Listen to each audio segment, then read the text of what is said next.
I don't have it yet. 6:30, What do you got? 29, 1 minute. Do, do, do, do. We got a good crowd tonight. That could be a good thing or a bad thing, we just don't know yet. It's always like the longest minute. Yeah. I'll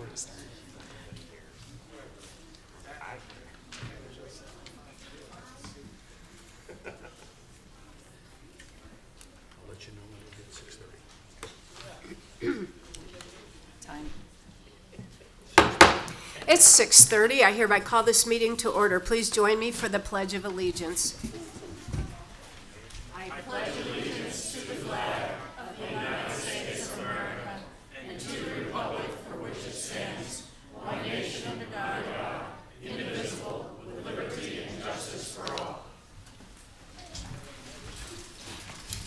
Please join me in a moment of silence.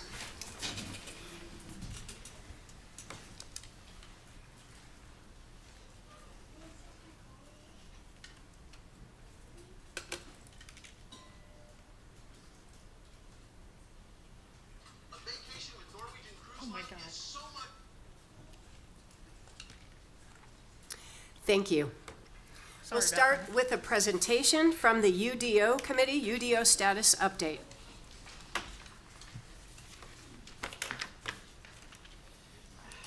Good evening. Thanks for having us tonight. My name is Kenneth Hamner. I'm the chair of the Unified Development Ordinance Committee, Steering Committee. And let's see here.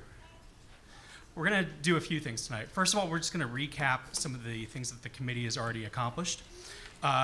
And we're also going to talk about what we have planned next, and then we're going to wrap up with some additional thoughts in terms of where we're going to be going with the steering committee on this. So just first of all, just to recap what we've already accomplished so far, is that back in November 2024, we did set up the committee. It consisted first of 6 primary team members. That's now down to 4 due to various reasons on that. We also agreed to having supporting team members associated with the planning staff, city manager, access to city service leads associated with the fire, police department, public works, and so on. Also, city council and the mayor, we absolutely want to keep you guys involved in this as appropriate, like, for example, giving you check-ins as to our progress, like right now. Also, finding subject matter experts and any sort of consultants as well that could help out with this process. And just to recap again, we did get city council approval unanimously back in November 2024, and again, having access to both city staff. And we also have established Microsoft Teams platform as well, where we can store files and host all of our communications as well within that. Question, Ken? Yes, sir. I see that Ray Liotta is on the list here, and Yeah. I know he is passed. Has that been replaced? Obviously not on this list here, but he Right. has been replaced. So this was the original list back in November. I see. Right here. But we are working to not just find a potential replacement for the UDO steering committee, but also for the planning commission. Right, I do know that. Yes. Thank you. Yes, no problem. And if you guys have any other questions, feel free to chime in and ask. So I want to recap and give you guys a heads up in terms of what we've already accomplished. So the first thing is we set out and we set a mission statement, which really we're just saying, like, one of the first questions we asked is, like, what are we doing? What do we want to accomplish with this? And it's very straightforward to begin with. Our mission is to create the Unified Development Ordinance, or the UDO, for Peachtree City that consolidates zoning, land use, site development, and building regulations into one single accessible document to enhance clarity, improve efficiencies, and support sustainable growth for our residents, developers, and city officials.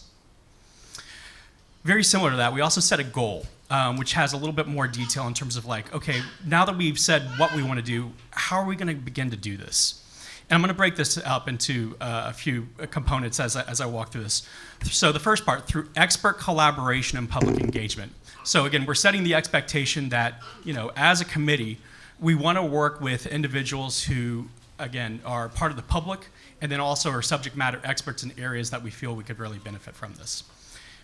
The goal continues. We will develop and implement a comprehensive Unified Development Ordinance, or UDO, by the end of 2026. So again, we're putting a flag in the ground and saying, this is when we want to get this accomplished.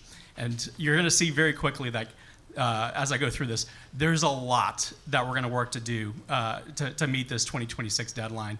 But we do have a plan broken out into 3 phases, which I'm going to present in just a moment, in order to try and meet that deadline.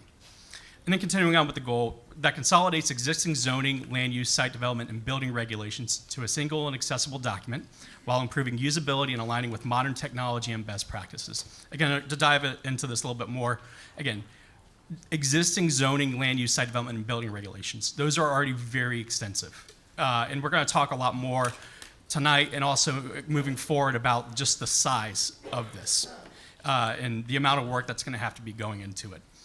And then again, just to break down the last part right there, using modern technology and best practices, the ordinances that we're talking about have been put together by city councils and within Peachtree City over the past 3 decades. There's a lot of inconsistencies and just general improvements that can be done on this. Of course, again, if you think back to 1995, when a lot of these ordinances were being put in place that we're trying to clean up now, technology's changed quite a bit on this. So we want to incorporate technology in ways that can clean things up, can make things more accessible, and again, follow best practices moving forward. I said a moment ago that we obviously are going to try and meet the deadline of December 2026. And we've got 3 main phases, which I'm going to break down even more in just a moment, but just to give you a very high level of this right now. Right now, what we've been doing since January 2025 through ideally the end of next month is that we're setting a foundation for everything that we're going to be doing over the next year and a half after this foundation is set on that. Then we're going to spend a few months, 4 or 5 months, really just trying to put together an initial draft of what a UDO would look like for Peachtree City. Now, the word draft is used with a lot of purpose on this. This is not by any means going to be final. It's basically going to be like, okay, we have an outline in mind, and we have all the documents in mind that we want to help organize and put into this one single document that will consist of the UDO. And that's about it that we're looking to really accomplish during that phase. And then the finalized UDO will then be, okay, we have this draft, let's really clean this up. Let's really get it in great shape and something that Peachtree City can be really proud of. An additional accomplishment that we've done is we have established a website. This is something that we have been talking about as a committee and with city staff for some time because, again, we want to make sure that we're as transparent to the public as possible and give the public the information that is really important to them on this. So what the website right now does, which is currently live, it's at that website address right at the bottom of the image right there, is it explains what the UDO is. You can take a look again and see what the mission statement is, what the goal is, et cetera. We also provide rationale as to why do a UDO on this. We also have information on how to communicate with the committee. Again, we are always open to hearing any sort of comments, questions, et cetera, in terms of what we're doing with this. And we have that established so that way we can hear from the public and get those. We also have committee member information. Again, individuals saying I'm the chair of the committee. We have other individuals as well that are part of the committee as well, and it lists those people. Also, meeting information, and over time, as appropriate, we'll also link to documents, agendas, and minutes, et cetera, on that, so that way we can also get information out to the public.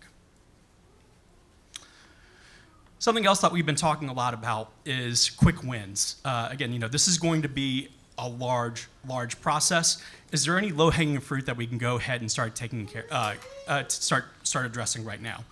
One of these, which we've been talking about already, is combining the native plant initiative with the invasive species ordinance on that, which I know we're going to be talking a lot more about in the Planning Commission, and also you guys will talk a lot more about that as well. But we've also been talking with individuals like Keith Larson about traffic, and we've been talking amongst ourselves, being like, okay, what sort of ordinances should we have around EV charging stations, et cetera. There's so much that we can explore on this that obviously we will always work in collaboration with City Council on this because it needs to happen. But the idea is that we can help bring ideas through this UDO process to City Council and ultimately implement some of this low-hanging fruit that just would make sense for us as a city. A big accomplishment that we've done is that we have already created the very initial outline of what the UDO draft would look like for Peachtree City. I'm not going to go through all this right here, but know that what we've been doing initially is we've been taking a look at what other cities have been doing with their UDOs. Fayetteville just did one over the past couple of years that's fantastic. It's really good. Of course, it would be great for us just to take that UDO and apply it to Peachtree City, but that's not how this works. We need to make a UDO that's very specific to Peachtree City on this. So that's what we started to do, is we started to take, again, best practices and learnings from other areas and just start the process of making what a UDO would look like for Peachtree City. This is the example of the outline. I know you can't read all this, but we do have this available for anybody who wants to see it, and also for City Council if you guys are interested in seeing this. To set expectations, I was saying that this is a large project. This initial outline that the committee has already made is 104 pages. And that's not even including all of the documents that we could potentially be bringing in. This is just initial documents that we brought in. I'm hoping that you got some outside help or maybe some collaboration. A 104-page document is a lot of work for a committee. And so I'm hoping that you maybe got some borrowed information to help you along. I will say this: technology is an amazing thing. You can put, you can say, hey, here's something that is previously made. Here's things that are specific to Peachtree City as well, and it can create a 104-page document in about the time that you can watch an episode of The White Lotus. Yep. Which is what we did. So, and as well, this is not just us, saying like, okay, here's the outline, but as well what we've already produced, again, through the aid of technology and artificial intelligence, is I've also included things like, here's rationale as to like why this ordinance that's specific to Peachtree City would fit under this category. So again, there's already been a lot already accomplished with ideally, producing an outcome that will ultimately we can work off of more in the future. Thank you. Yep. So what we have planned next, a lot. So just to close out the UDO Foundation, again, I said there's 3 phases to this. There's 3 major things that we're looking to accomplish within the next month-ish or so. The first one being that we want to finish identifying the first round of all of our existing zoning, land use, site development, and building regulations. And as well, and we've been doing this already, not just during the course of this committee, but even prior, for years within the Planning and Zoning Department, is starting to spot overlaps, any sort of conflicts that we have, outdated provisions, et cetera. There are spreadsheets already, extensive spreadsheets that are already being like, okay, over time we've noticed that this needs to be fixed.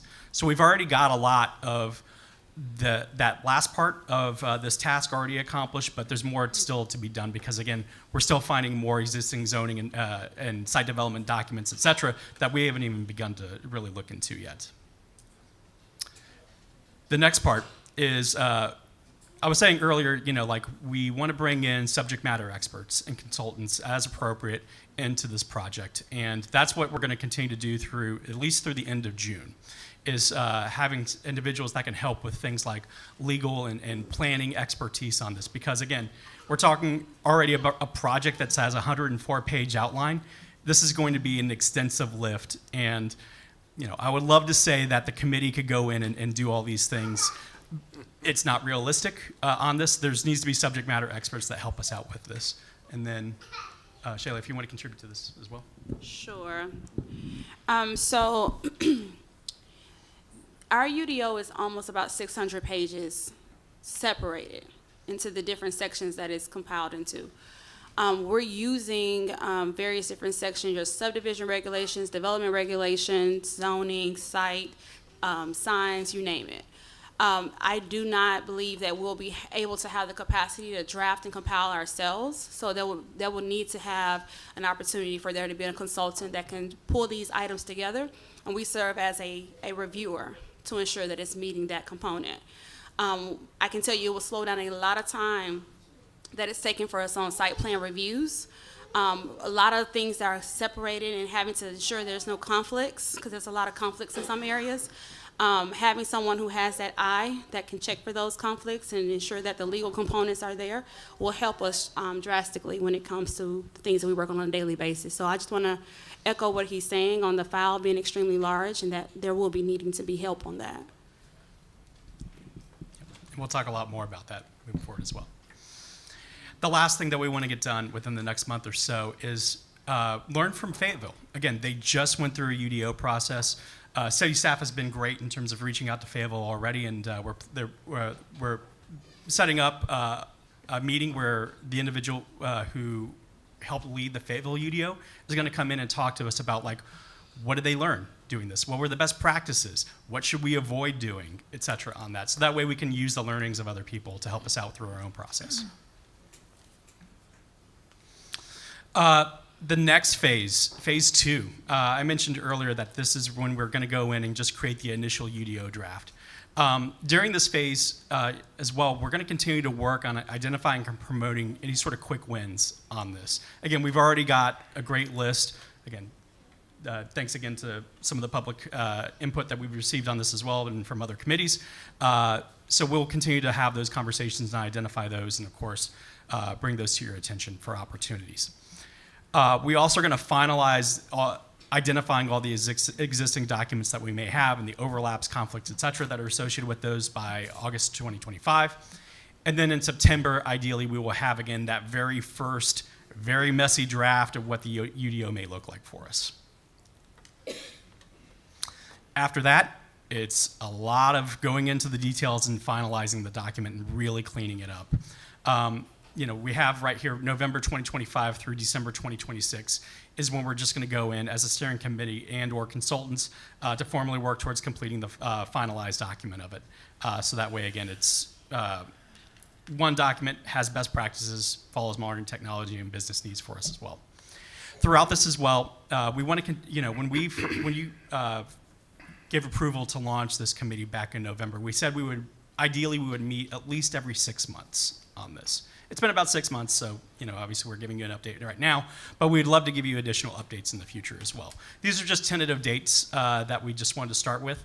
November 2025 could be the next check-in for us, where I can come in front of you again, and ideally, hopefully I can be like, here's the UDO, and for it to be a really nice big stack for you to take a look at.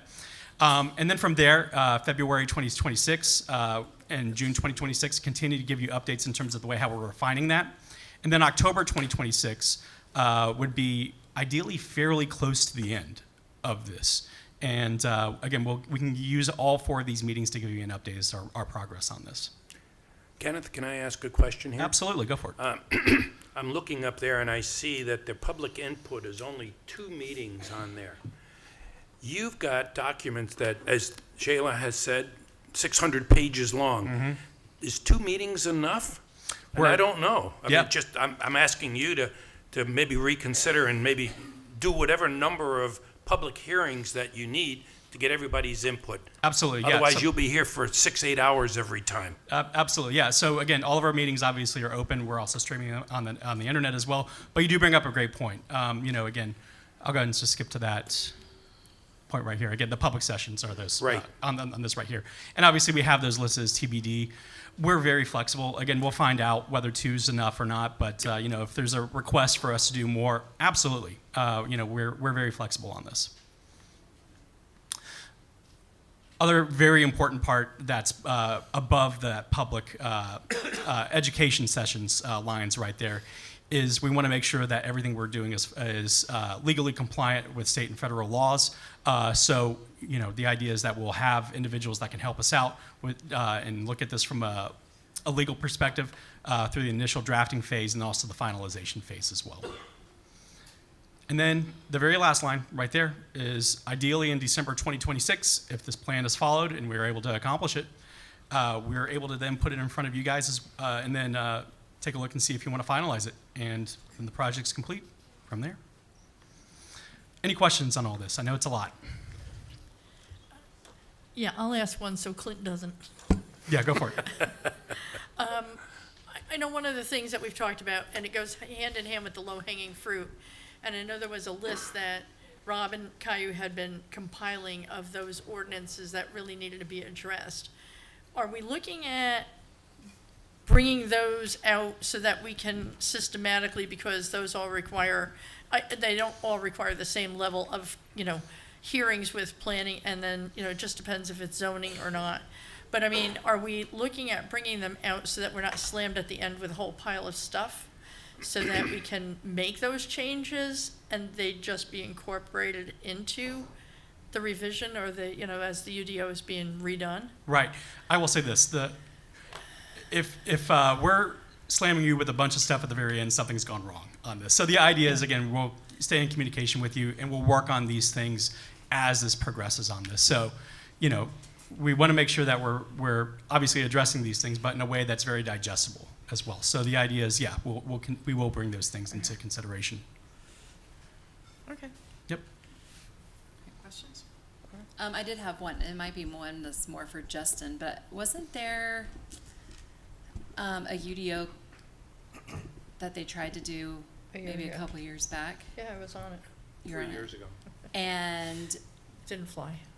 but is there budget left from that?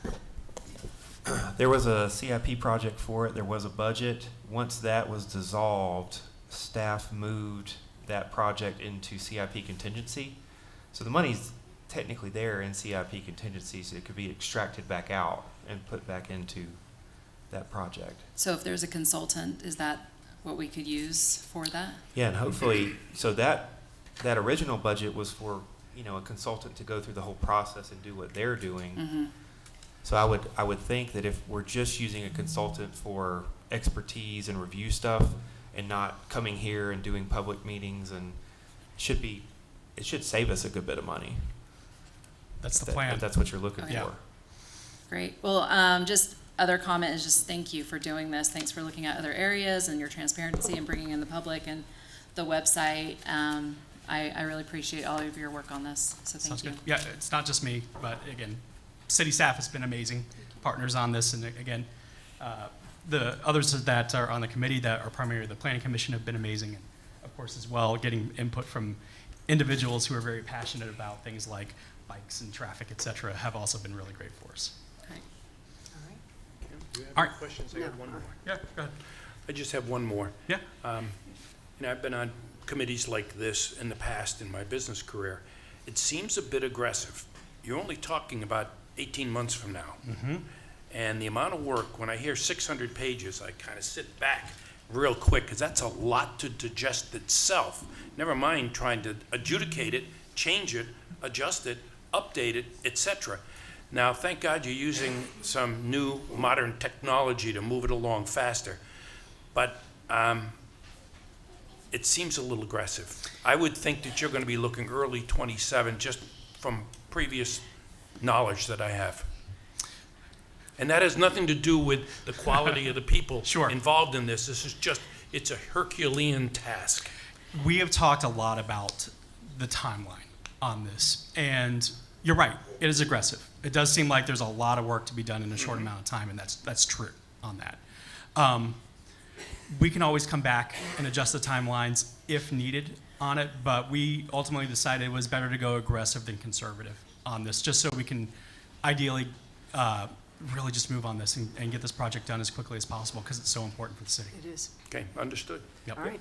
Thank you very much. Thank you. Amazing. All This right. is great work and a much-needed project. All right. Well, thank you guys. Appreciate your time. Thank you. Thank you.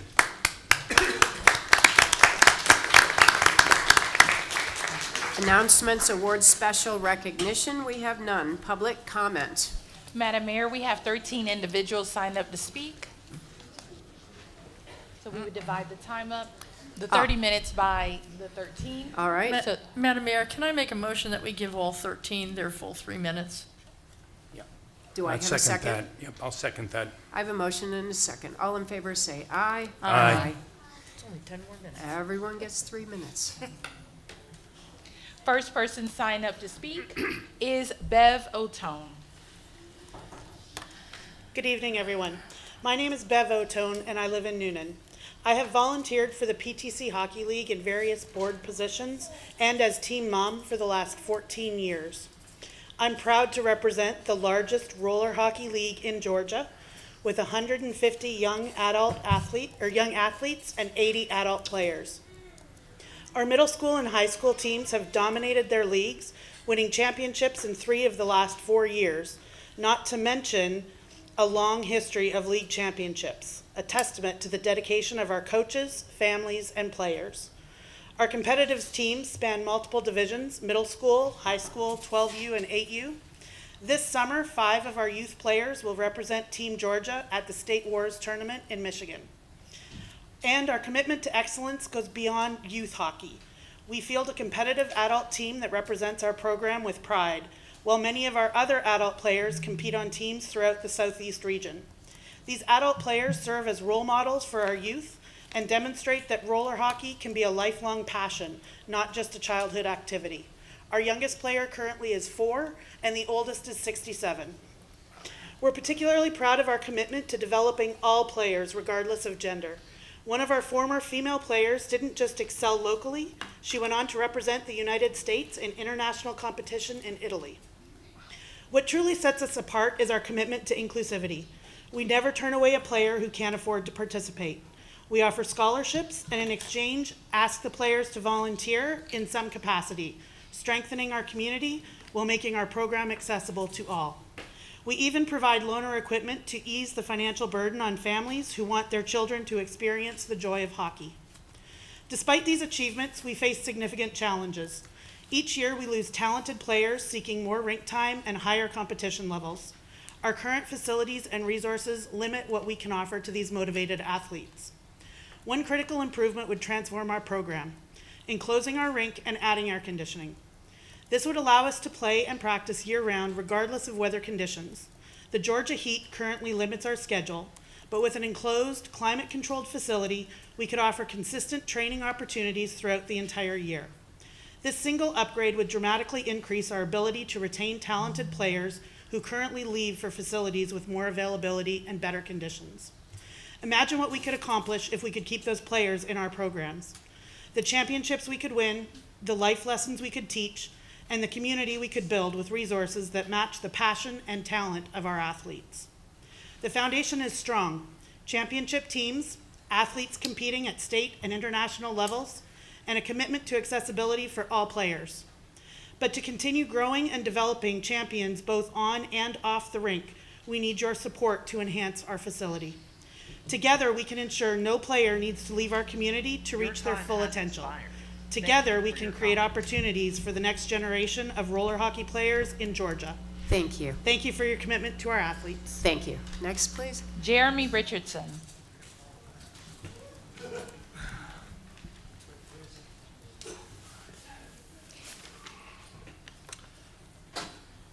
Hello, my name is Jeremy Richardson. I live in Sonoya. I'm here on behalf of Peachtree City Hockey Association as a, can we pause? No. All right. As a parent, a coach, and a recently elected board member with my term starting officially on June 1st. We are proud of the program that we've built and the lives that we've impacted across every single division, boy, girl, child, adult. It doesn't matter. We want them all represented. We want them to take care of them all, no matter what the case, no matter what the day of the week. We want them all to have the same ability to play. Because our rink is exposed to the elements, it's regularly covered in pollen, leaves, and debris. These conditions are not just unsightly, they're unsafe. Players have slipped on wet surfaces, pollen-covered surfaces, and parents have started to raise the questions of why this facility has not been enclosed. I brought something to demonstrate. This is the dry mop that we have to use to clean up our rink. This is 2 uses. Not one, this is 2 uses. Not even a full week of trying to clean up that rink.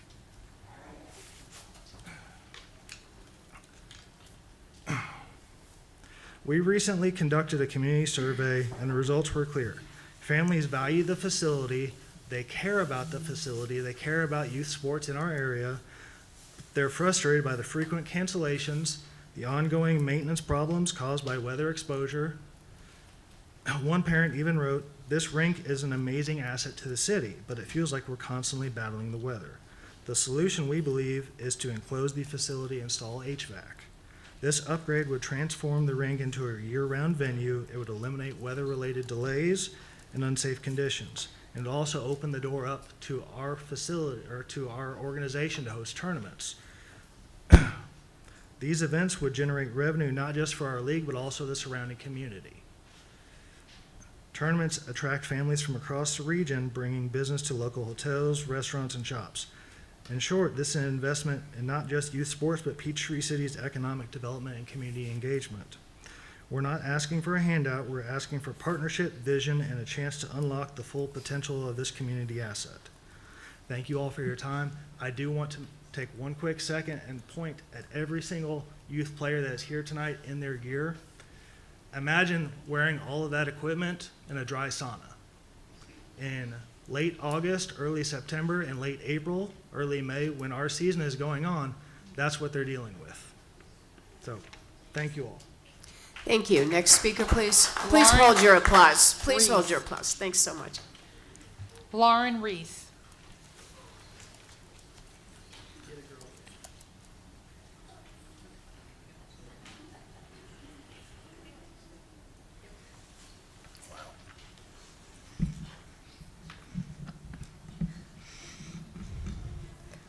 Good evening, Madam Mayor and City Council. My name is Lauren, and I live in the Planterra subdivision. I'm here today to get your support to enclose and air-condition the Kedron skating rink. Today, I'm in full goalie gear. I wear this every game, and I typically play 2 to 6 games each weekend, with limited breaks. With all this gear on, it can be easy to lead to dehydration or heat stroke, which limits our ability to play the sport we love. Another reason for air conditioning is that the heat can also impact how many people come to watch our games, which can also impact the support of our concession stand. If less people start to come to our games, it can make players feel down because they may not have someone cheering them on. Fewer people also impacts the funding for the rink, because if less people start to come, then that means less sales for concessions. The final reason I want to present is how the heat impacts the workers at the games. Referees have to wear long black pants, a long sleeve shirt, and some basic pads for every game. Also, referees have to skate up and down the rink constantly to follow the play. But unlike players, referees only get a short break between periods, which, as you can imagine, can cause them to overheat easily. Also, the scorekeepers for the games are confined in a box with minimal airflow, which can cause the same heat-related issues over time. For these reasons, I hope you'll support the idea of enclosing and air conditioning the Kedron skate rink. Thank you for your time, and I hope you have a nice day. Thank you. Next, please. Trina Bryant Bino.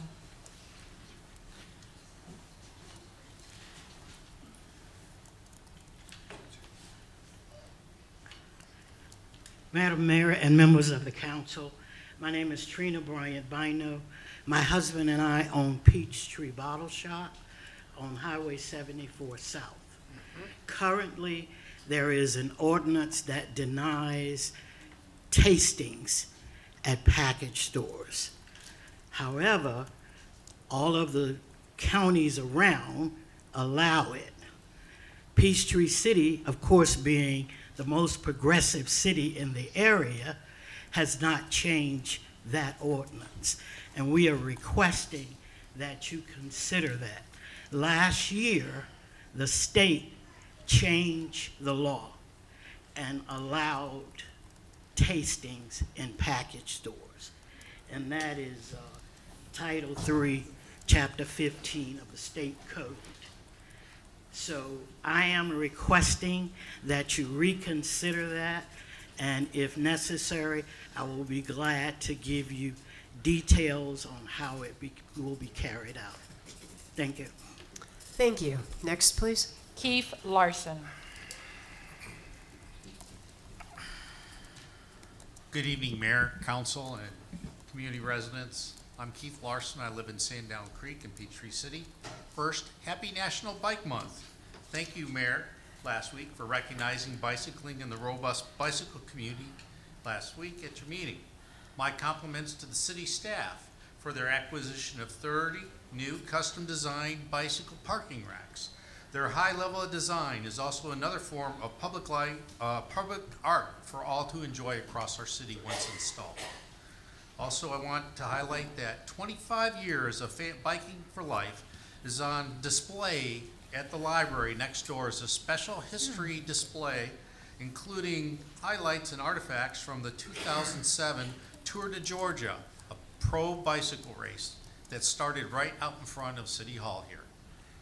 Also, next week is the 23rd Annual Ride of Silence in memory of cyclists who have been severely injured or killed by an automobile crash. My public comment is specific in favor of a revised city ordinance banning backyard burning you are considering to pass. Open air burning is a privilege used by what appears to be about 5% of households, whereas all people need clean air to breathe and thrive. Here's a fact not yet discussed before council.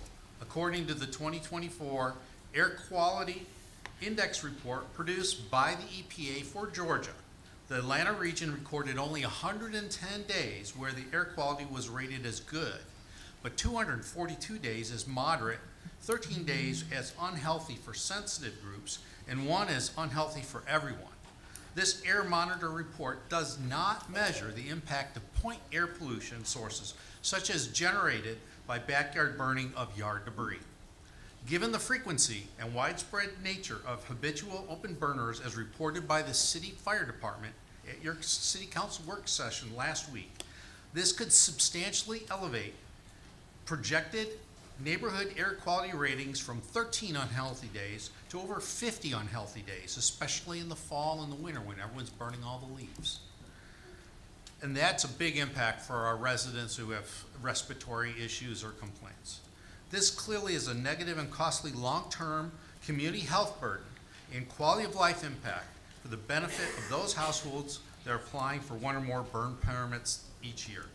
Please approve the open banning burn ordinance update. Thank you. Thank you. Next, please. Landry Stoney.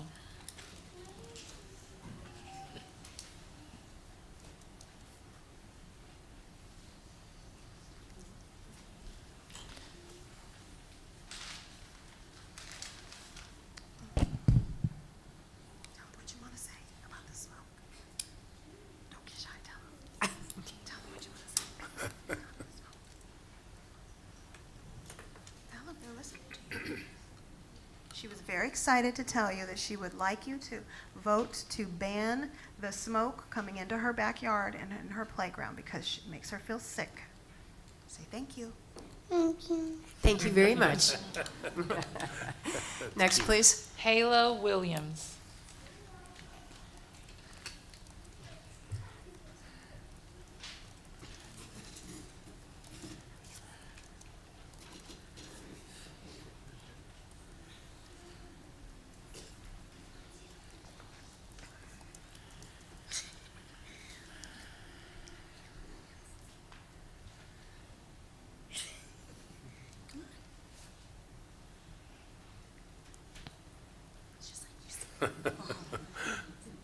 This is Halo Williams. How old are you? 5 years old. 5 years old. And she wants to say, Please ban backyard fires. Thank you very much. Next, please. London Stoney.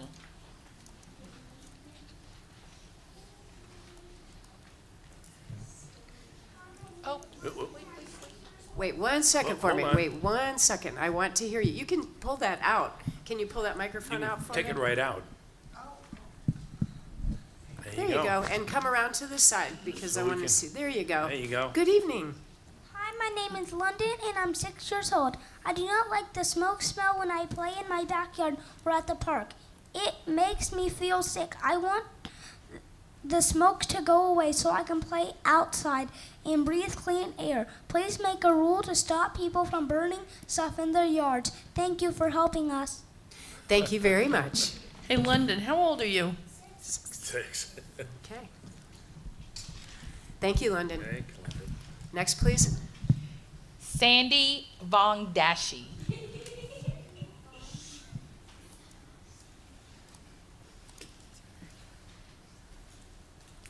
sorry, my son was giggling because it's Sandy Vongdasi. Good evening, Mayor Leonard and council members. My name is Sandy Vongdasi. Although I do not live in Peachtree City, we come here often because we come to visit our friends that do. We often visit with my children. One of our favorite spots is All Children's Playground, which is right there. It's truly one of the best in the state, and we love spending the day there. Unfortunately, we've had to leave that playground on several occasions because someone nearby was burning yard debris and smoke was blowing right into the play area. And as a parent, I can't let my children breathe that in because it's not safe and it's unpleasant. There have been days when I plan to spend my time and money here, letting the kids play, grabbing lunch, going shopping, stopping at a few local shops, and instead I've had to pack up and leave because of the smoke. I know I'm not the only visitor who's had this experience. Peachtree City is far too beautiful, too family-centered, and too forward-thinking to still allow a practice like this that belongs to a different era. There are modern, safer alternatives that don't put families, children, and neighbors at risk. Please vote yes on the ban. It's time to align your policies with the kind of community Peachtree City truly is, one that values clean air, public health, and welcoming spaces for everyone. Thank you for your time. Thank you. Next, please. LaQ Stoney.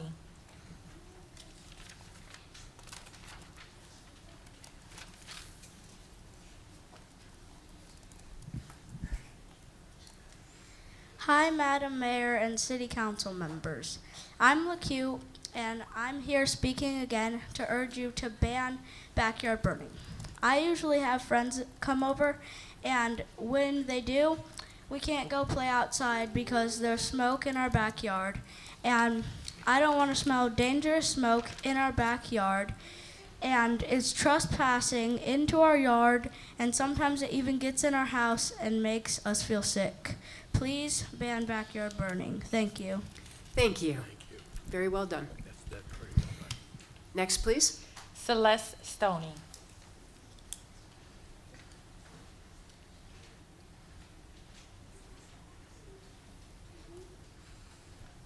Good evening, Mayor Leonard and council members. I am Celeste Stoney, and thank you again for the time, effort, and thoughtfulness that you give every issue brought before you.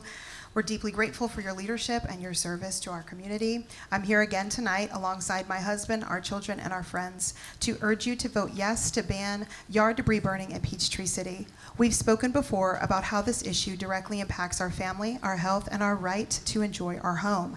Our neighbors are tightly woven together. Smoke from one property doesn't just stay there, it travels. It seeps into windows, vents, fills backyards where children play, and lingers in the air for hours and even days. This isn't just about an inconvenience or an annoyance. It's about safety, public health, and peaceful enjoyment of our homes, something every homeowner should be guaranteed. Yard debris burning releases toxic pollutants proven to harm especially young children, elderly, and those with asthma and respiratory conditions. Councilwoman Brown expressed her concern that banning yard debris might lead to stockpiles of debris. But it's important to note that we've already had a state-level ban from May through October, and there's no evidence that this has led to any dangerous buildup of debris. In fact, comparing this to California wildfires is not only misleading, it is an ill-informed analogy. California faces chronic droughts, dry winds, extreme wildfire conditions. Many of their fires are sparked by lightning, downed power lines, or deliberate arson, not backyard piles of leaves. Georgia, by contrast, is a humid, rain-rich region. Even if some households delay yard waste removal, it would never equate to the wildfire risk seen in California. And let's be honest, in neighborhoods like ours, where almost every home is worth over $500,000, this isn't a matter of affordability. Our own neighbor admitted that he burns because he enjoys it, not because he lacks the means to dispose of it properly. He spent money on major renovations and home improvements, yet repeatedly chooses to burn, despite knowing it harms his neighbors. Peachtree City has always been a forward-thinking, family-centered community. Banning this outdated and harmful practice is simply the next step in protecting that legacy. Thank you again for your time, for your consideration, and your commitment to the well-being of Peachtree City families. Thank you. Thank you. Next, please. Mason Williams.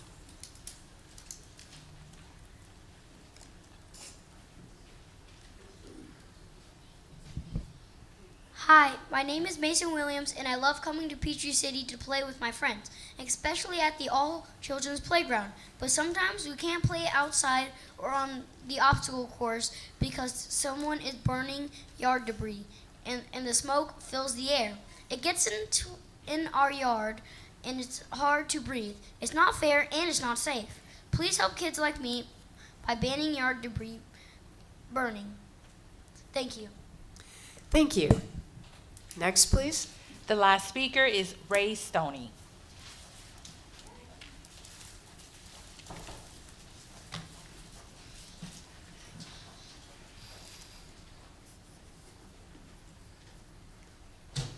Mayor Leonard, city councilmen, and women.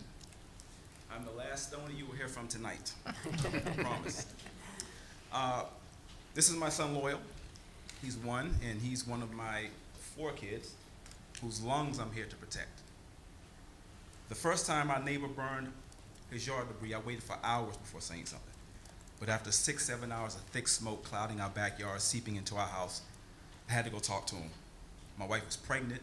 She wasn't feeling good. The smoke was seeping into our house, giving her headaches. I went and talked to my neighbor. Massive pit about the size of this rotunda in the backyard. And he put it out. Since then, he has continued to burn. The second time I talked to him about it, he told me, "Oh, just pack your kids up and take them to the park for a few days." And so yeah, that's another thing. But the median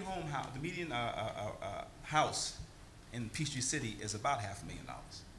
If you can afford a house in Peachtree City, you can afford $30 to go to Home Depot, get a U-Haul truck, load up your yard debris, take it to the recycle, come back. It'll take you about an hour. Comparing Georgia to California, we lived in California for 20 years. One of the reasons we moved here from California is because we were tired of our kids standing at the window asking could they go outside, and there's ashes floating in the air, and the air quality is purple.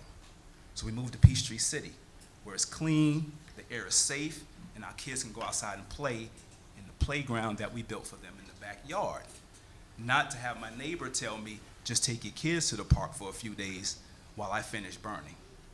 So I stand here today urging you to ban backyard burning entirely in Peachtree City for the lungs of our children and the betterment of our future and for clean air. Thank you. Thank you. And we have no more speakers. Next agenda item, agenda changes. Yes, Madam Mayor. I'd like to remove from new agenda item D. I make a motion. I'm sorry. I'll remember that policy. You've got to put a motion out there first. Madam Mayor, I make a motion that under new agenda item D, that we remove from tonight's meeting. I'll second the motion. I have a motion and a second. All in favor, say aye. Aye. Motion carries. Thank you. Minutes. First, April 17th, 2025, City Council meeting minutes. Ms. Brown, I understand you have a correction. Yes, Madam Mayor, I'd like to request that a correction be made to the minutes. On the last page of the minutes under council staff topics, the paragraph which starts with Brown then added there was a public service commissioner. I'd like to make the motion that entire paragraph to be changed as follows. To Brown then added there was also public service commissioner election this year in addition to the municipal election, so all precincts would be voting. We need to be able to know which precinct to tell our voters to go to, either their municipal precinct or their general election precinct. For over 2,480 of our citizens, their municipal precinct is not the same as their general election precinct. The correction is noted. Would you like to make a motion?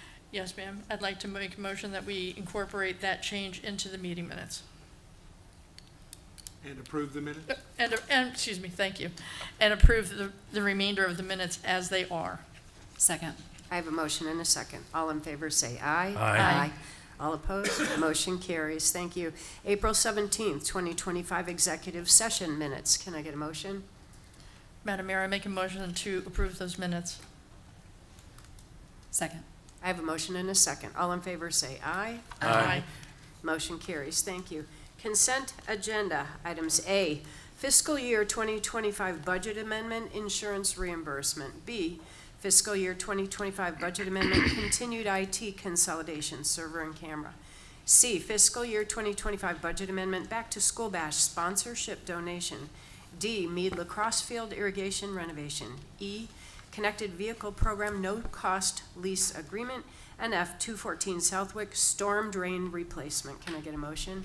Madam Mayor, I'll make a motion that we approve the consent agenda items A through F. I'll second. Motion and a second. All in favor say aye. Aye. Motion carries. Thank you. Old agenda items, we have none. New agenda item A, 52501, 2025 Street Paving Bid Award. Jonathan Miller. Good evening, Madam Mayor and Council. Staff solicited bids for the 2025 paving, street resurfacing. We actually got the most responsive bids that we've ever gotten back. We got 6 bidders. They were open last Thursday. They ranged from 4 million, a little over 4 million, all the way to 6.3 million. We're recommending that council actually award the 2025 street paving project to Atlanta Paving and Concrete. They were low bidder again in the amount of $4,999,000. Is it 999,000 or 99,000? $4,099,999. As shown in the packet. Yes. Any questions? All right, can I get a motion? Madam Mayor, I move that we approve agenda item A, street paving bid award to Atlanta Paving for $4,099,999. I'll second that. Harder than it looks. I have a motion and a second. All in favor say aye. Aye. All opposed, motion carries. Thank you. New agenda item B, 52502, Transportation Advisory Group 2025 Multi-Use Path Master Plan. Yes, good evening, Madam Mayor and Council again. The Transportation Advisory Group has worked diligently since December, since its inception, on updating and revising the Peachtree City Path Master Plan map. They have a real quick presentation that they'd like to give, kind of going through their processes and methodology. And then after that, we're gonna request that council adopt the master plan, multi-use master plan map. So I'll go ahead and introduce Paul Schultz, the chair, to kind of kick us off.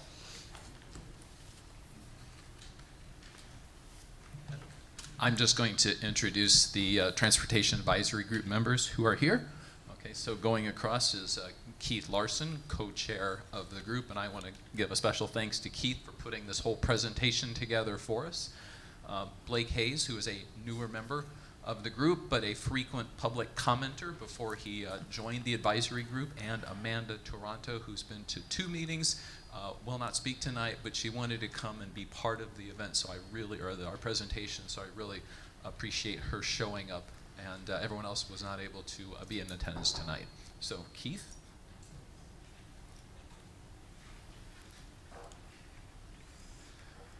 Good evening. Well, every plan needs a mission, or why would even we have the plan? So we do have a mission, and we were focused to get this plan update proposal to council before June, because this will be what the city approves, be input to the county master path plan update that will be part of the comprehensive transportation update that the county is going to be starting this summer. So our assigned project is actually in the city ordinance, thanks to the city manager is very specific, that directs us to conduct an annual review. The last time the master path plan had been reviewed by city staff was in 2022, so we're overdue. Next slide. Oh, I got it right here. Okay. So how do we go about doing it? Well, we're not the only community with a master path plan requirement. So the Federal Highway Administration several years ago published a guide for communities on how to do this, the guidebook for measuring multimodal network connectivity. It's a best practice, and it has a 5-step process. Our outline of our presentation tonight will guide you through the 5 steps we took. So the first we did was the planning context. And that is, what is our current community vision? Our guide is what you've approved, and that is the city's comprehensive plan.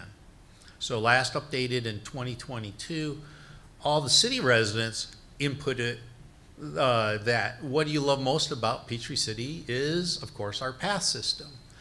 And specific and identified in that comprehensive plan was, and I quote, policies to maintain, enhance, and expand the system. So the plan has numerous guidance points that we used. The first was the village center, and the guidance that we're going to connect all of our village centers to our residents where they live. Okay. The next is our future land use plan to connect those new areas via the green belts and the multi-use paths. So all neighborhoods connected. The next one was the transportation planning guidance policies that the Planning Commission uses, requiring the construction of planned paths and roads and new developments and redevelopments. So we considered those plans that had been approved that should be included in the plan outlining, and we did numerous of those.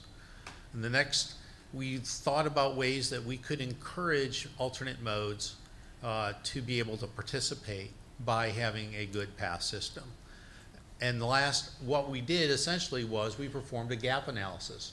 We know we have paths.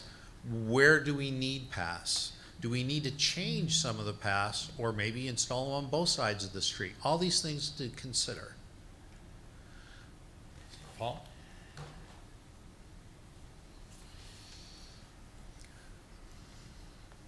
As part of reviewing the multi-use path system, we decided on how are we going to rank each individual potential project. So we started with what we already have, things that are in progress, things we know that are already slated to be in progress in the future, and then we all took a look and we asked our friends, neighbors, Keith and I are part of bicycling, running, and walking communities. We asked those people in our communities, where should we enhance our multi-use path system? And so we took that as input, and we took a look at, for any particular section of where we are proposing there be new multi-use path, we said, what would we expect the volume of traffic to be on that? So if we have, let's say, a small subdivision to subdivision, very low expected volume on that. So we would rank that lower. But on the opposite end, if we had a path that apparently or very, very clearly should be in a village center and for some reason does not exist or has not existed until now, we'd say that would likely have large expected traffic volume, so we would put that in. And then also the connectivity measures. So things that would get people to schools, to services, shopping centers, to work, recreation areas, we would rank higher. We put those all together, and then we went through one by one as a committee and said, do these all make sense? And that's how we came up with our the analysis that we did on the path systems. Next one.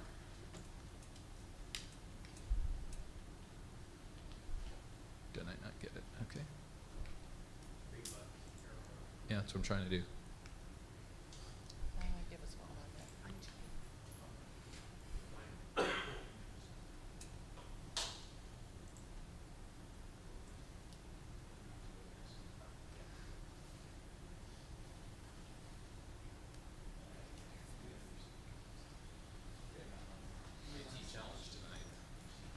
Oh, there we go. Okay.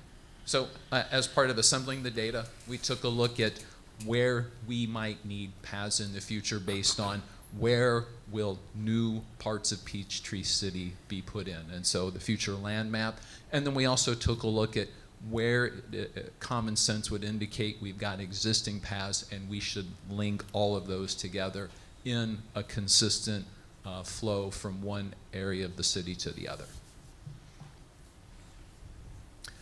And then finally put the whole package together, so not just the multi-use paths, but bridge and tunnel projects too, to bring the whole thing together. city staff pulled then together a updated master path plan, which we all reviewed with city staff. Justin came in, he was part of that review. And then the final step, which is to come and talk to city council, make a presentation about what we did, the work and the effort that went into it.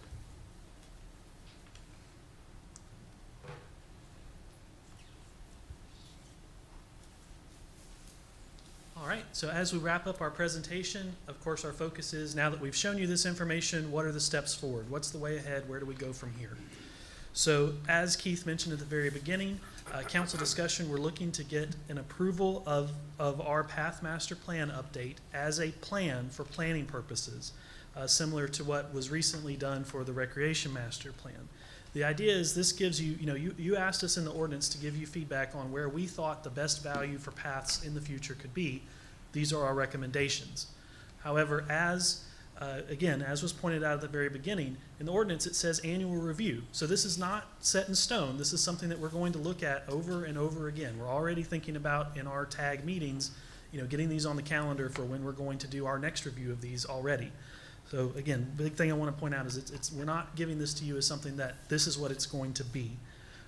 Going to the second bullet point there, we also recognize, of course, this ties in with that, the budget is a piece of that. We can have a plan. That doesn't necessarily mean it's all going to get done, as soon in the next year. This is a long-range plan. Again, annual reviews, we'll come back to it, look at it again. So we fully recognize, the city staff and city council themselves will continue to have input on the actual project execution.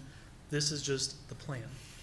Third bullet point there, of course, we want to be able to communicate this information. How do we get it out to citizens? Again, with those notes that I just provided, because we don't want people to see the plan and think, okay, well, this path is getting built in my neighborhood. We want them to be aware, again, that this is a plan, but we also want to get that information out to them. We can do that by posting things on the city website, updating the GIS maps, things of that nature. And of course, any other outreach that council or staff feels is appropriate. I think as the TAG, we're happy to help support that. Our final bullet point here, although we often say it, Peachtree City, when it comes to transportation at least, does not exist in a bubble. What happens in other communities affects us. What we do affects other communities. If I may make an analogy on the roadway context, although I know this is for paths specifically, earlier this week, the light in Fairburn, where the interstate is, was in flashing red all way. Guess what? It backed up traffic for people who live here. What happens there matters here. What happens here matters there. And so with that, we want to make sure that we get our plan updated so that we can provide input for paths, again, this is focused on paths, for the County Master Path Plan, as Keith pointed out in the beginning, as well as for Atlanta Regional Commission Trail Vision input. So once we have this plan, we can use that to feed into other regional plans as well. So with that concludes our presentation here. So, thank you.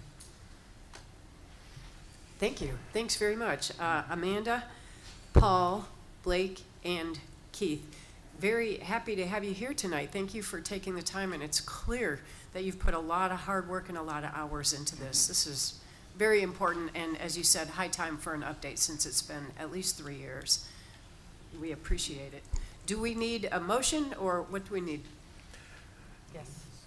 Yes, it would be a motion to, I think I wrote it in the recommendation, to adopt the multi-use master plan map as presented by the Transportation Advisory Group. I have one little issue with the word adopt versus accept.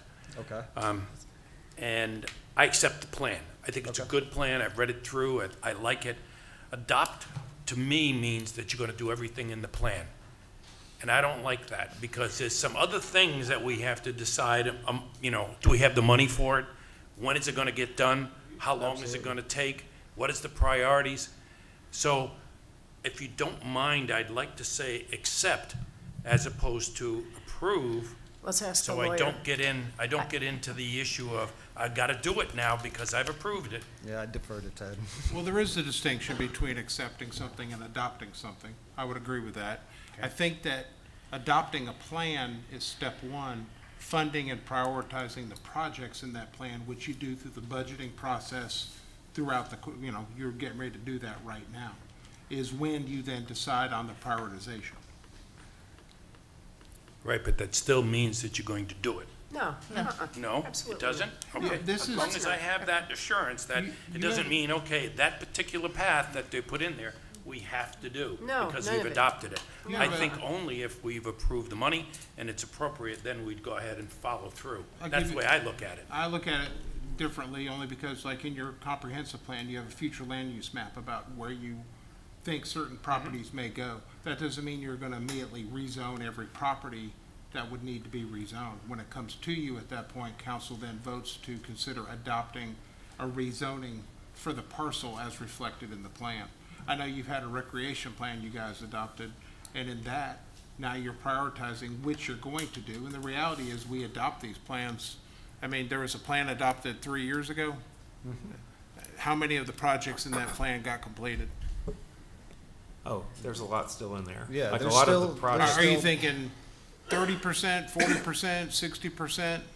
Probably more like 10%. Okay. I mean, All right, so it's a goal of where you're going, and obviously the plans change, and the reality to me also is one heavy rain, one plan, one path gets wiped out. Guess what? Whatever funding you might want to use for a path project this year just got diverted to having to make repairs on a path that got taken out due to stormwater. But So the concept of accept and adopt in this particular case has got to do with money, the funding of it, prioritization, and those type of things, and we can adjudicate that at an appropriate time down the road, once the word approved is done in the motion. I know that was a big sentence for it. I agree with the accepting as opposed to adopting. You agree with him? Yeah. Did I you convolute kind that of too lost much? a lawyer. Adopting means we agree that this is the plan. That's what adopting means. You're adopting the plan. The Accepting plan. the plan is just accepting what's been presented to you tonight.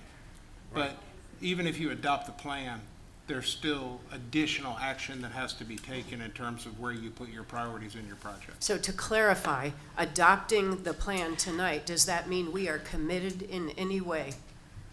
No.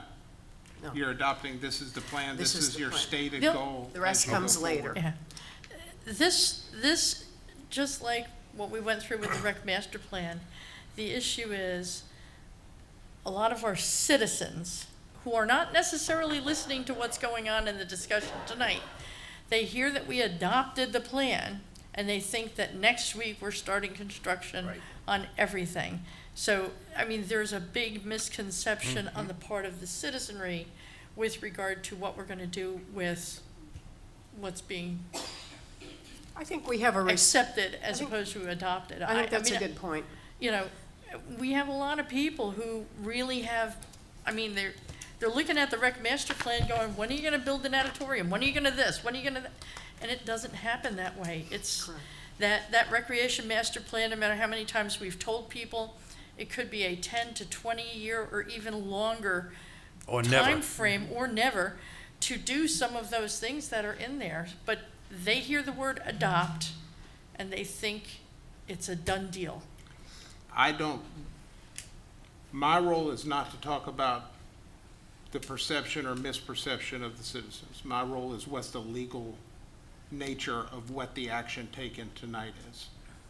And I'm just saying that you can adopt this plan, it doesn't mean it's getting built tomorrow. You still have to fund it. Or ever, for that matter. Or ever. And, you know, perfect point, if, I don't know this, that's why I asked staff. Whatever was adopted 3 years ago, maybe 10% of those got done. I don't know. And our practically, ordinance states When an annual review, so Yeah. there'll Yeah. be another plan that comes forward. beyond the verbiage of the motion, just to talk about the 10% that we have done since 21 or 22, even then, practically, some of the paths that were on here that we have done changed. Like, they weren't in the places we put them on like, they accomplished the goal, but they weren't done to what the map Right, said. because in the planning phase, you're looking at connecting point A to point B. You have no topography, you have nothing to really decide, is it on the left side of the road, is it on the right side of the road? But once we move forward with a path, we can make those determinations. If council says, oh, we want to see this path constructed, that's when we start to look at the actual intricacies of where it may be. And yes, paths have ended up on the opposite side of the road than where they were shown in the master plan map because of funding, costs, topography, whatever it may be, that makes it more applicable to go there, but it still connects, ultimately, it still makes the connection from point A to point B as shown in the master plan map. Are you Don't- cool with it? Are you cool Yeah, with that? don't get me wrong, Jonathan. Honestly, I think this is an excellent piece of work. I went through it a lot.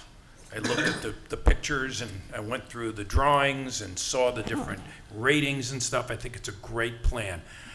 I just didn't want to get into the same thing we got into with the recreation plan where I get calls and say, when are you building the natatorium? You know, when am I building that path over there? Well, it's in your plan, you adopted it, when am I going to get it?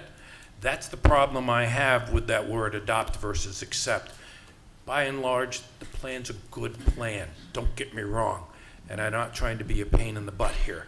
But I just want to make sure that everyone understands, and hopefully it's going out recorded, that just because we adopt it tonight doesn't mean those things are going to get done tomorrow or next week or next year. It's going to be when you have the funds and manpower to do it. That's fair. that fair? That's more than fair. Okay. Do you want to make a motion? Then I'll make the motion that we adopt this plan as laid out in item B, 052502, Transportation Advisory Group 2025 Multipath Master Plan. Second. I have a motion and a second. All in favor, say aye. Aye. All opposed? Motion carries unanimously. Thank you so much for all your hard work. Yes, thank you for the hard work on that.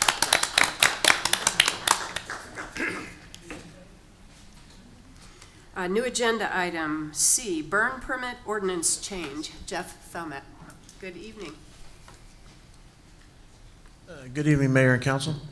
So last week at our work session, we went over two possible ordinances and we came to, or you all came to a decision. You wanted me to present you with one that outlined a complete ban of outdoor burning of yard debris. I presented that to you. You guys had a chance to look at it. Do you have any questions for me? Council, any questions? I'm confused about one thing. Under Part E, where it says implementation, the fire chief is authorized to publish, and I realize this is probably just like an umbrella coverage kind of a thing. The fire chief is authorized to publish rules, regulations, and procedures to implement the above requirements for controlled burning. Do we have any idea what kind of procedures are probably going to be required with this at all? Well, this is the rules and regulations for controlled burning is there will be none. So basically this is the rules that are being put out. So you will not be able to burn yard debris if you adopt this ordinance as written. Okay, and then, Did that answer your question? well, I know it's a complete ban of the burning. That part I get. Correct. I think it's more of a question of, how are we going to handle when people burn then? So if somebody violates city ordinance, then individuals that are sworn to uphold city ordinances, fire marshal, fire inspectors, code enforcement officers, or police officers will be allowed to write citations per violation of this ordinance number. And then that will either carry a fine that they can come pay, or they can come see the judge in municipal court. And I believe the fines are currently up to $1,000. Wow. Per Am I allowed occurrence. to add something to this? Sure. I know sometimes with the standard operating procedures or SOPs for the fire department, they may have some on the books now that deal with issuing burn permits and what the process and protocol is. Now that they're not doing that, they may develop an SOP that would be an in-house fire department regulation that would discuss how to go about investigating or dealing with people who violate the ban that's being put into place in this ordinance. I think that would be an example of what paragraph E might apply. That would be more of a procedure or policy of the fire department that was implemented by the chief. Okay. And obviously, just, for the sake of the public to know and whatever, I mean, we're going into the burn ban period anyway, the statewide ban. Correct. We're already Between now in it. and October, so this is probably not gonna be an issue until somebody tries to light that fire come November. Well, I wouldn't say it's not going to be an issue, well, because people violate the current summer ban also. Yeah. So, but yes, we would follow basically the same procedures that we've always followed when somebody was in violation of a ban, Okay. or of a non-burning period, except it would always be a non-burning period. So, once again, it would be the discretion of the enforcement officer, whether they're issuing a warning, telling the person to stop what they're doing, or to write citations. Right. That- Okay. Okay. I have a question too, and more a comment and a question. First of all, I like it. I'm totally for the ban on burning the yard waste, but I do want to make sure that at least our citizens and hopefully the fire department will agree to this, is to keep the mulch pile open to make sure that we've got plenty of places to take our yard debris, because it will accept all of the yard debris. Is that correct? It accepts it all? That is not in my wheelhouse. That's Okay. not on him. Okay. We have a Okay, we have a recycling center. We will keep the recycling center. I got it. Even if we have to relocate the recycling center, we will keep the recycling center. Okay. Well, that's important to many of the people who've spoken Yes, to it me. is. Yes, it That is. we keep it open. And once again, the fire department has nothing to do with the Gotcha. with the mulch pit. Gotcha. Okay, can I get a motion?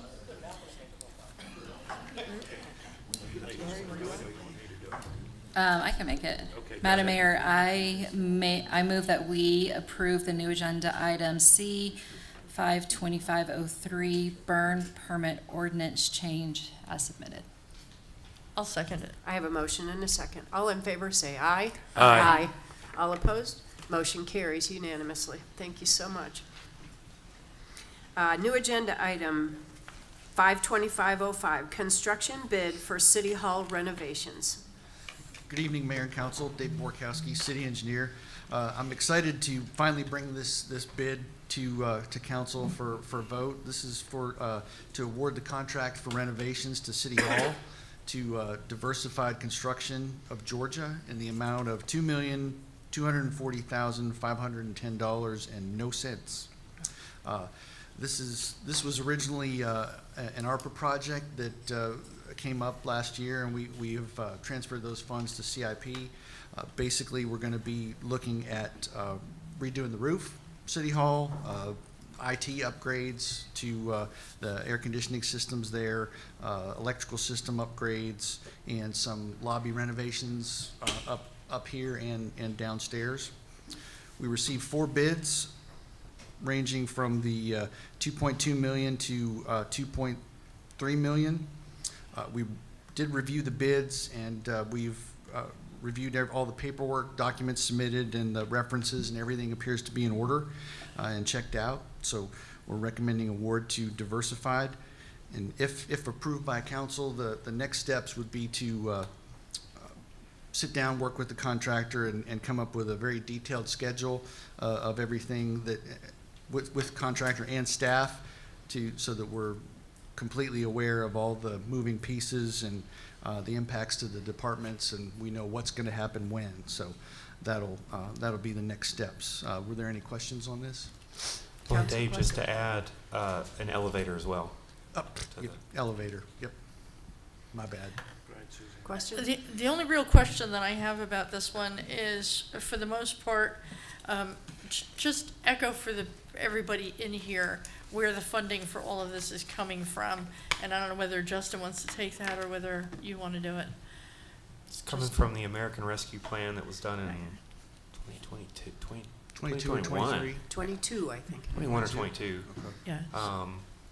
And we allocated, we got 13.5 million in those rescue plans, so we allocated it to, all of these were allocated as separate projects originally, but we rolled them all into one big project. So with all of the allocations between those projects, we came out at, what is it, 2.4? We were it's really close, 2.3. Oh, the budget that we have is $2,270,000. So It's right in there. Very, Very close. Yes, very close to what we actually received for the low bid. So it is budgeted out of those ARP funds, which have now been rolled into our capital improvement plan fund. I just wanted to echo for everybody so that citizens that are watching understand that this is not money coming out of the regular budget. This is not regular citizen taxpayer funds. This is ARPA funding, Federal. which, apples and oranges. So just wanted to make sure everybody understood that. And it's been a couple of years since the money came to the city, and we're finally getting the contract in place to a very needed elevator Yes. and other things. And Any a other roof. questions? And a roof. Anything else? Go ahead. Okay. I have a comment or a question on the 4 bidders. The one who was the lowest bidder, of course, is typically the one that you awarded to. Have you done a deep dive into them, Diversified? Have they done business with us before, and have they done work for us in the past? For us, no. But we did do a deep dive with them. We actually had an interview, so to speak, with them on site and talked to them and made sure that they understood all of the nuances in the bid, and they did. We had a good meeting with them on that, and plus we always check references, and we got glowing references on them as well. So. Okay, well, that's good. I'm glad that we did that. The second question is bandwidth. These companies that do this type of work, they get whatever they can as fast as they can bring crews in and get it going. Have you had discussions with them on their bandwidth of, do they have the time and capabilities of doing this large project for $2.2 million? We didn't ask them that question specifically like that, but we have subcontractors that, the main subcontractors on this project are contractors that we use all the time. So that gives us an extra level of comfort on it as well. Where the issue is going to come in is ordering materials. There's going to be, there's going to be various lead times to get certain things, like the electrical equipment especially. You're going to have lead times to get that. So. Third question, David. The bid was for 2.24. The next bidder was at 2.29, $50,000 more. It's a very small difference in a $2.2 million or $2.3 million contract. And as I looked at this, I know South Tree. South Tree is someone right here in Peachtree City, and we know they've done work for the city, and they've done excellent quality work on whatever they've done here in the city. Was that taken into consideration as opposed to Diversified? I don't know where Diversified might also be Peachtree City. I don't know that. But have we taken that into consideration, that one of them is a city resident? This being a bid, it was not part of the evaluation process. Okay, that was not part of the evaluation. Okay. To add on to that, unless I'm speaking out of turn, Ted, some cities do have, policies where they will say, if you're a local vendor and you're within 5% of the lowest bid, you could potentially be awarded the bid. But we do not have anything like that in place in Peachtree City. We go with the straight lowest bid. Okay. For stuff like this. If they meet the qualifications. Lowest responsible bid. Yes. Lowest responsible And bid. that's to protect our taxpayers. Yeah, well, that's exactly right. All right, So- any other questions? No, I think I'm done. All right, can I get a motion? Madam Mayor, I move that we approve new agenda item E5-2505, construction bid for the City Hall renovations to Diversified Construction of Georgia in the amount of $2,240,510. I'll second it. I have a motion and a second. All in favor, say aye. Aye. All opposed? Motion carries Thank you. unanimously. Thank you. Public hearings, we have none. Council staff topics. I have one to start. Our state representative, Josh Bonner, notified me yesterday that Governor did sign House Bill 703. That means that we will put on a ballot referendum in November a property tax break for low-income seniors in Peachtree City. And I'm very excited about that. Representative Bonner had invited me up on March 10th to see the Georgia legislature vote on this piece of legislation. It was very exciting. It passed unanimously, later passed the Senate, and now signed by the governor. So that means that we will see on the ballot on November 4th an option to vote on a low property tax exemption for low-income seniors. And with that, Representative Bonner asked me yesterday, is there a good date for me to address the council? He said, I'd like to give a brief report from the session. I would like to take him up on it. So council, I think we ought to ask him if he's available June 5th or June 19th and take it from there. What do you think? Might be best to have him come during the evening. Yeah. I do So the too. 19th might be a better option. Except I'm gonna ask that we move the 19th to the morning that's true. because we're going to GMA The next day? that day. Oh, yeah. Yeah. Driving down. Yeah, we have to drive down to Savannah. So Okay. my comment for council staff topics was gonna be that I was gonna ask that we move that to the morning, Okay. so that we have time So- for that meeting. That's fine. I'm not hearing any no's, so I'll work out with Mr. Bonner when he can come in, and I think we'll all Confirm just either one. really look forward to that. Thanks very much. And the other thing I wanted to mention is our splash pad is open, free to use at Glenlock. We reworked the fencing and the gate, and people are really enjoying it. It's a lot of fun, and a lot of families are out there already. And there So will be benches out there tomorrow. benches tomorrow, yay. Right, Chris? That's right. Okay. That's wonderful. That's all I have. Laura? As stated, I'm asking council if we could possibly move our June 19th meeting to a morning session. That's fine by me. Would we move the 5th one on 5th to an evening No, meeting? no, no. So we'd have 2 morning meetings in the month? Yes. Yes. Suzanne? You know, I hate those morning meetings, but I guess it's necessary. It's for the safety of council and driving late at night. Thank you, Laura. I just checked with Sheila, there are no advertisements that we know of for public hearings tonight of the Oh. 19th. Okay, good. Great. Thank you. All right, But you can just put that on a consent agenda at the meeting on the 5th to change the meeting time.